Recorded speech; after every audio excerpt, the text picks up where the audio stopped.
Hi, I'm Daniel, and before the episode starts, I want to briefly talk to you about the Garden Outreach Project, a WCF program focused on putting faith into action. Our mission is to inspire and support Christadelphians in North America to share Christ's love through outreach initiatives. This is done by facilitating national and local outreach activities, supplying resources, and providing funds to help brothers and sisters serve those in need. For example, in 2020, over 40 ecclesial groups participated in our Bags of Love initiative, which saw over 800 sleeping bags distributed to shelters and those without a home. If you, your ecclesia, or CYC want to learn more and get involved with our latest initiative, please visit our website at www.thegardenoutreach.org. You can also follow us on Facebook and Instagram at The Garden Outreach for the latest news and encouragement. And now, here's the show.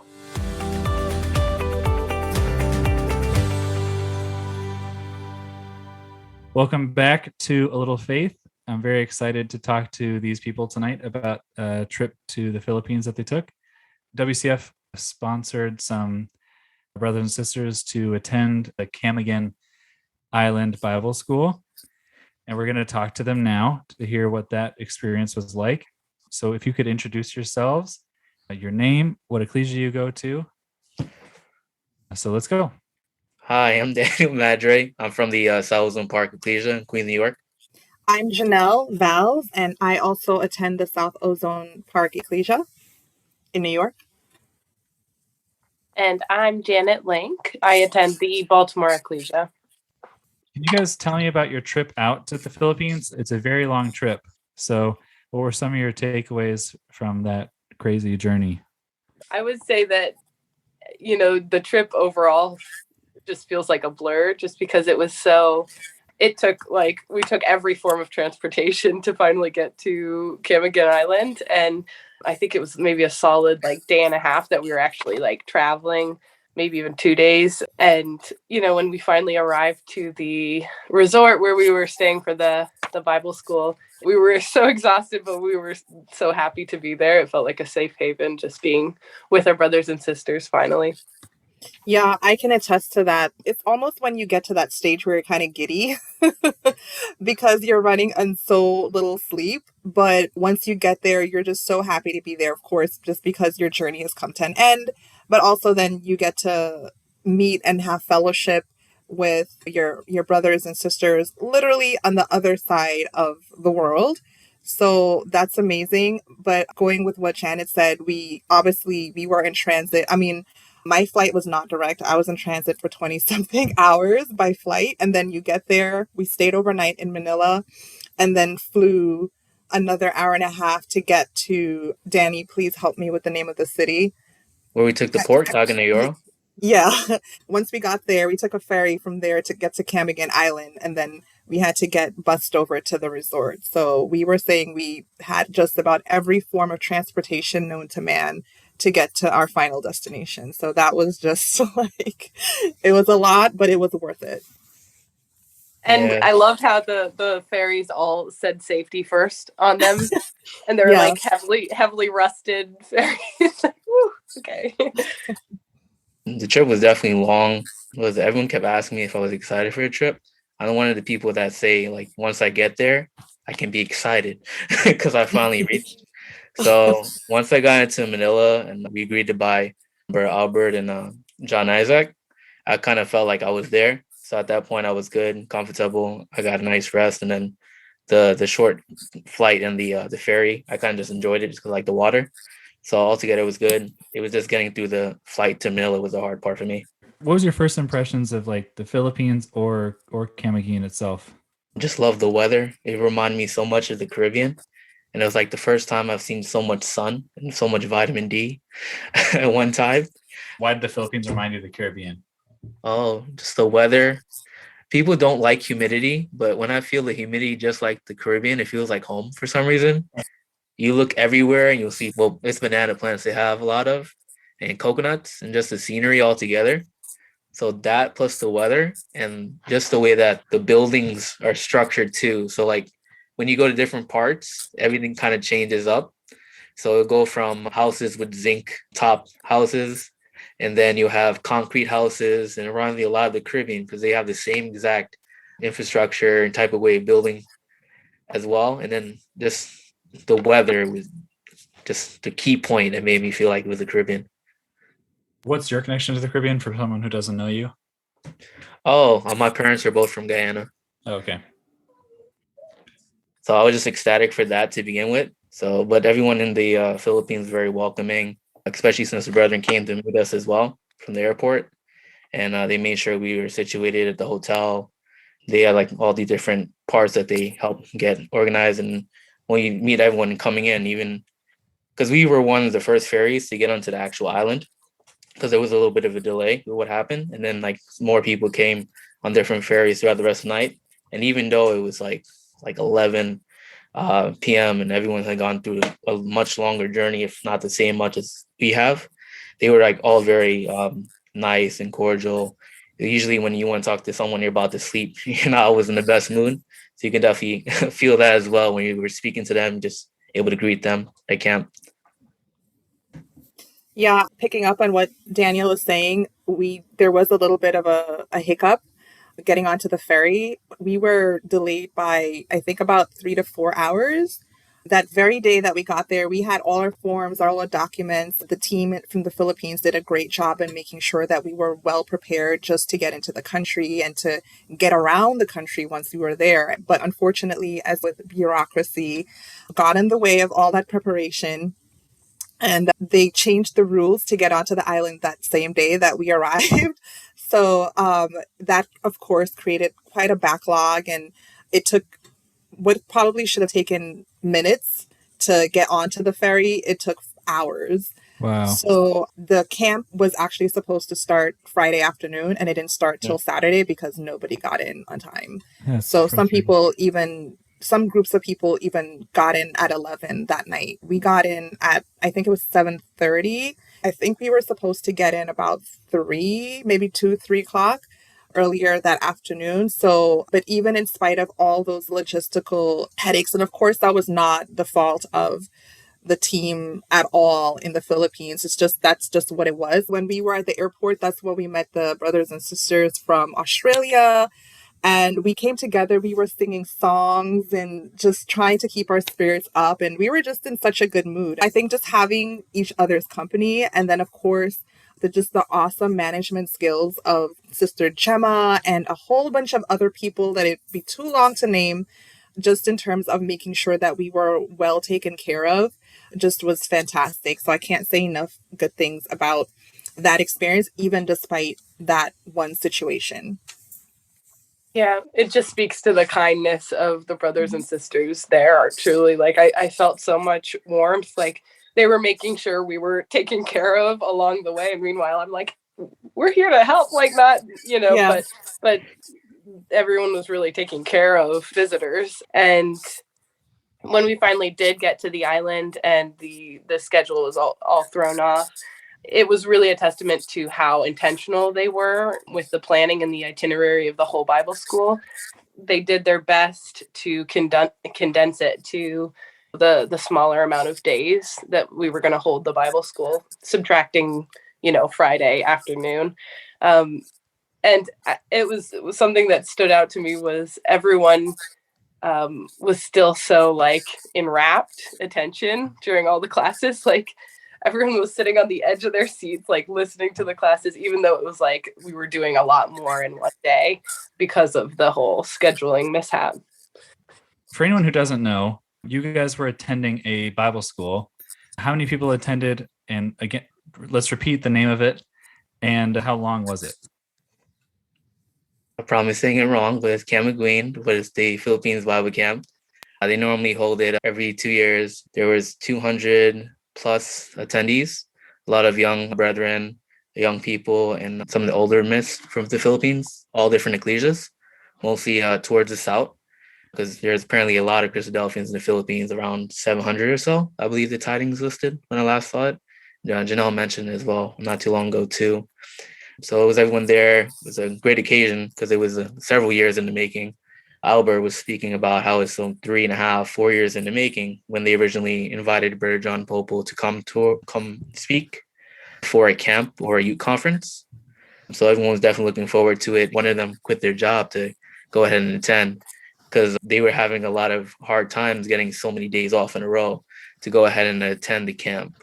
So definitely people were excited to be there, and there was a lot of attendance there as well. Janelle, did you get a feeling of this being an event that people had been building up to for a long time? Yeah, going off of what Danny just said, which was that this was an event a long time in the making. Normally, the Bible camp runs every 2 years. So the previous one was in 2018, and then the next one they had invited Brother John Popel to do the talk, was supposed to be held in 2020. But of course, COVID came along and disrupted all of that. First of all, the camp was just so highly energetic. Everyone was so happy to be there, to meet other people. You could see that in the air. I'm sure that the others would agree with me that there was just so much energy in the camp. That probably might have had a little bit to do with the young people, and so coming with a lot of energy and being very vibrant. But right away, even when I met Brother Albert at the airport, he was just so ecstatic. And he conveyed that to me about how happy he was that this Bible camp was back on and people were getting a chance to meet each other in person for the first time in years, literally, because some of these people don't otherwise see each other except at the Bible camp. When I say these people, meaning the brothers and sisters and young people in the Philippines itself, because they all live they're scattered. They're all over the Philippines, especially in the South, which were most of the people from the South. That's what comprised the attendees there. So yeah, I just think that there was a lot of excitement and just happiness to be reunited after 4 long years. Is there any interactions that you guys had early on with brothers and sisters from the Philippines that really struck you? Like, did you make any specific friends or connections that had an impact on you? I really connected well with Sister Sunshine or Sister Shine. She was really super involved with the choir, James Robinson, and I tried to get in on the action a little bit too and play my flute, but we kind of worked together with the choir and just bonding over music and finally having such a huge group together to sing. It's amazing the music you can make when you have that big of a group all together. And everyone was just so sang with so much gusto, and you could just feel like there was a lot of energy that was a little pent up from over the last years of not being at a Bible school. So Sister Shine really organized the choir and ran it, and we connected and bonded over that. She also had a very beautiful singing voice, so we had to try and keep up with her, but it was really lovely to meet her, and we've been in touch since, just like saying, if you ever want to talk or something, we have a sisterhood where we have that connection, even though we're so far away from each other now, and that's a real blessing. Oh, for me, I bonded a lot with Brother Albert. Even after the camp, we ended up having different conversations and stuff like that. He reminds me a lot of one of my uncles. I think that's part of it, the way his mentality is and the way he carries himself. I spent a lot of time with his son as well, John Isaac. We have a lot in common, especially anime. Watch Demon Slayer. May not be relevant to this, but we bonded over that as well. Coming up and starting to speak as well, he did his first minute meditation at camp. So I was talking to him about that. I was picking on him a little bit in terms of saying that he kind of mirrors his father, the way he was speaking. So we got to talk about that. And I also met one of the sisters. I was talking, she's a Sunday school teacher. So we talked about that as well, Sister Riza. So I was able to have different conversations with different brethren. But most of all, I ended up spending a lot of time with Albert because he kind of chaperoned us throughout the trip. So that's probably the strongest connection I have.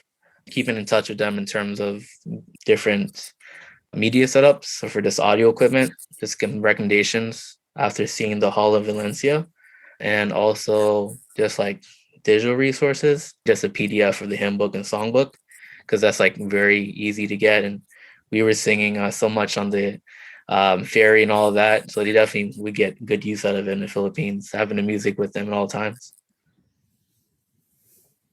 Yeah, and for me, it was Brother John and his wife, Sister Cora. And just again, I think I'm going to be using this word testament a lot, but just a testament to just how warm the people in the Philippines are. And the thing that came to mind for me is that even though all or most of the 200 people there are strangers to me, and I'm the one who is a stranger in a strange land, at no point did I feel like a stranger. They were so warm, so welcoming. And this particular brother, we were standing on line for a meal one day. The days have blurred together. I don't remember which day, but I think he might have been standing in front of me, and he turned to me and introduced himself. And we struck up a conversation. He introduced his wife and his children to me, and we've just kept the conversation going ever since. Every time we would see each other or come across each other during the course of the camp, and then later on, just made it a point to keep in contact, make sure I got home okay, and just telling me about his day-to-day life, his wife's day-to-day life, and just wanting to know more about me and me wanting to know more about them. So just having that bond there. And then Sister Gemma, she is just another outstanding sister. I mean, everybody is, of course, but when I got there, nobody was able to tell me if it was because of the heat or the long travel, but my feet ended up swelling, and that became kind of like the theme of, for me, one of the themes for this camp. So by the end, I think everybody knew that my feet were swollen. So everybody had all this advice for me. Here's what you need to do. Even Danny, Janet, everybody, here's what you need to do, and so on. But Sister Gemma she's like, what's wrong? And I told her, oh no, I'm fine, but I'm not really sure what's going on. And she's like, oh, excuse me one moment. And then she runs off, vanishes. And I'm like, okay. And then next thing I know, she comes back with her husband, who at the time I didn't realize was her husband. Oh, here's Brother Noli. And he's a medical, some sort, he works in the medical field somehow. I forgot what he told me. And he assessed me, and from then on they just kept saying, is everything okay, are you okay? And then of course it became about more than my well-being, which obviously I'm fine, and I was fine, and the conversations evolved from there, but they made an impact on me in that way. Yeah, that's beautiful. I've talked to James as well a few times. He's actually sent like a long email about every day he had in the Philippines. He also felt very taken care of by our brothers and sisters there. I feel like we need to also mention Eleanor Cruz. Eleanor, yes. Yeah.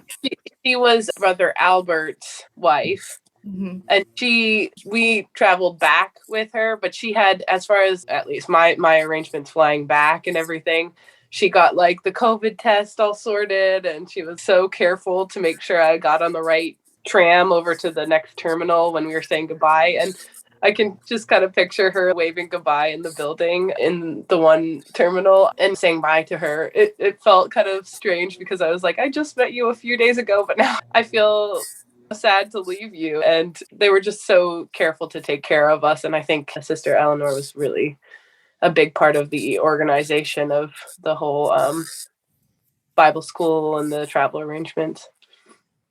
100%. And I know for me, I've gone to other Bible camps or other events that we've had in the past. And of course, it's always sad. But this one, I really thought I was going to cry. I felt our last day there, the whole time I was fine. I was fine. And then the morning, we had breaking of bread service on the Monday. And then we were leaving later that morning, like mid-morning. And I just was so sad to say goodbye to the resort, say goodbye to everyone, because I knew that this is the last time we're going to see these people in this exact setting with these exact people and all these people that I had made friends with, and some of the other people who we were only just starting to get to know each other. It's all these we were left in sort of like these various stages of our respective relationships. And I just felt obviously full from the experience and enriched by the experience, but really, really sad that it did not get to go longer. Mm-hmm. Yeah, I remember when we were taking the pictures, me and David both said, this is usually what we do at the last day of camp. We all wear a camp shirt and take pictures, and we're crying and sad and saying bye to everybody. This is the first time we've done it at the beginning of camp. So that definitely was a good switch up from other Bible camps that I did, that we got to do it during a more uplifting part, the start of the camp. And definitely when you're saying bye to people that you just met, but you're starting to build a connection with, we got to do it at the Valencia Hall after the wedding. We Verderans kept trying to get people to come to the bus because they're about to leave us, because we kept getting delayed about 10-15 minutes every time we stepped back into the hall to say bye to everybody. So I definitely felt that as well when getting ready to leave.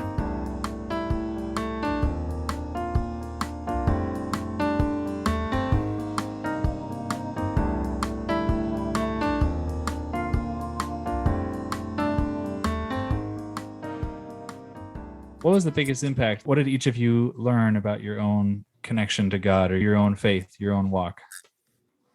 I feel like I had been kind of starving for a Bible school like this, and I got the sense that everyone else was too.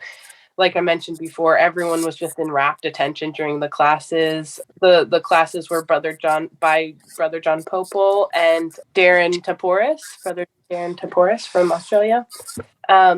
And both of their classes, the themes were just incredible. The Brother John's were on leading ladies. yeah, and Brother Darren's was on God's presence. And both I got so much from. My notes are just extensive, like I couldn't stop scribbling them down. But I was really struck by Brother Darren's classes. I think I had kind of gotten into this pattern of doing my daily Bible readings, but I wasn't really feeling God's presence in my life necessarily, and being like active in my relationship, my covenant relationship with him. And so being refreshed and restored, honestly, the Bible school just really like reminded me that God, in the same way that we need God's presence in our lives, he also wants us and wants us to have that connection with him and to be under that covenant relationship with him and active in building that relationship. I got emotional at times during the classes. I feel like you don't really realize when you're slipping away sometimes. And then when you're faced with a reminder like that, or a reminder like the classes, and a reminder of my brothers and sisters' love all around the world, it was really powerful. And so there's been a couple little practices that I've been doing since the Bible school. Brother Darren mentioned this mantra where it's like a breathing exercise and a mantra. So when you breathe in, you think, I need you in my life. And then when you breathe out, you say, I thank you for my life. And on the plane, when there was turbulence on the way back, I was doing that mantra. And I actually felt myself really calm down. And since then, I've been active in doing that just anytime like anxiety arises, because it's a way to bring God back into that moment with you, have him be in every single moment of your day, even when you're away from Bible school, and the Bible school high kind of wears off a little, but just making sure that we're keeping God active in our lives. I thought the classes were fantastic. Every single one, both on the leading ladies and taught by Brother John Popel and then Brother Darren Taporis, God's presence in our lives. But for me, the most meaningful discussion, and it wasn't even a discussion, it was an exhortation on Sunday about the bread and the wine. That just was really meaningful. And I think because for me personally, I've always found that to be the most meaningful connection that I have with God on Sunday. This ritual that has been handed down to us. But sometimes you take part in these rituals, and not that you don't know, but maybe you kind of do it by rote rather than thinking about the symbolism behind it. And so he really went into detail, first of all, by asking a couple of questions, one of them being, do you think you'll be drinking wine and eating bread or breaking bread with Jesus in the kingdom? And I know that I had no idea the answer to that question. And then he broke it all the way down. And I just thought that it was so meaningful and refreshing to have a breaking of bread service and to break bread and to actually have the meaning and the symbolism of it just really really explicitly stated and discussed and having a conversation about it, I thought that it just was really meaningful to me and beautiful and profound. Well, for me, I kind of just got reminded of mindfulness when it comes to my connection with God, because it's a different pace than like waking up, going to work, come back, I have a little bit of chill time, come memorial service, I set up for streaming, like everything's kind of the same routine. So once I got myself broken out of that and put in a different environment where I'm not really surrounded by skyscrapers, you walk around, you see different kind of infrastructure. And I kind of see it like being surrounded by things that man, quote unquote, is made.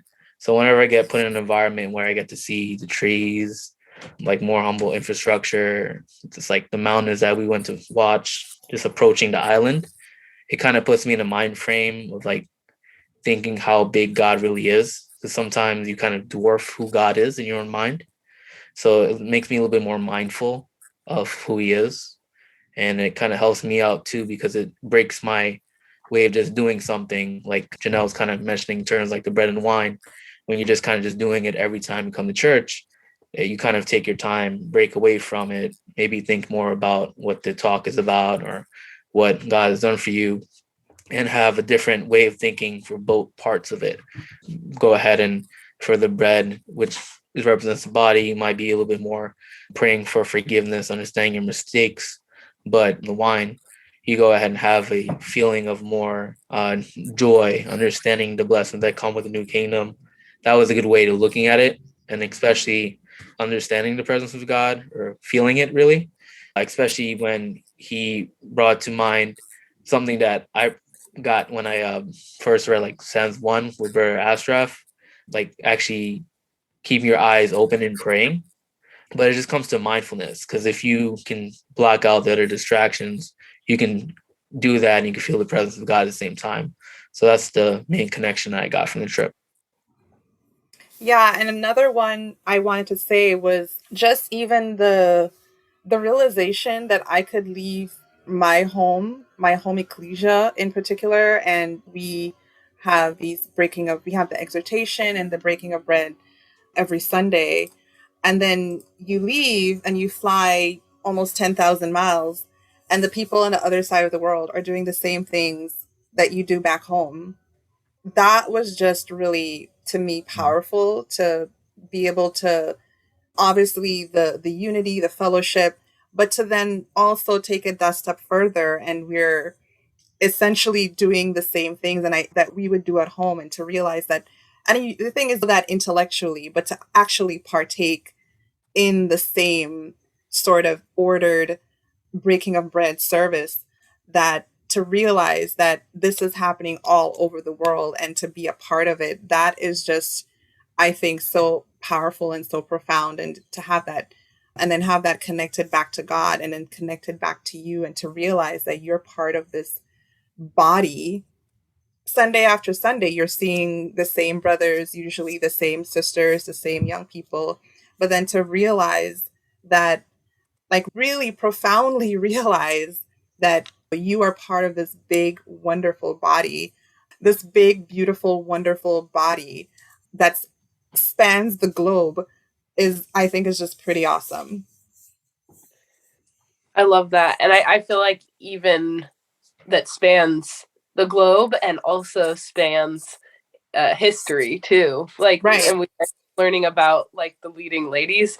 Janelle, you and I talked about this, that we hadn't really heard Bible classes before, specifically geared towards or all about the women of the Bible. And the whole Bible school's theme, it was the leading ladies. So that was so cool for us, I think, and at least cool for me to hear, like, specifically how did all these women show their faith in God, like Esther being willing to lay down her life. I was just struck by each woman, Mary Magdalene, her utter love for Jesus. Each of these women really showed strength and courage in their faith.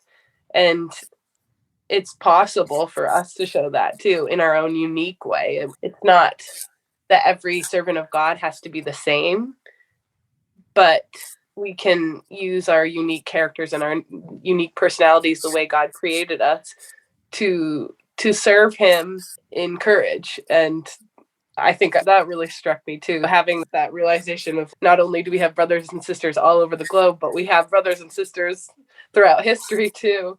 And we can relate to them even hundreds and thousands of years later.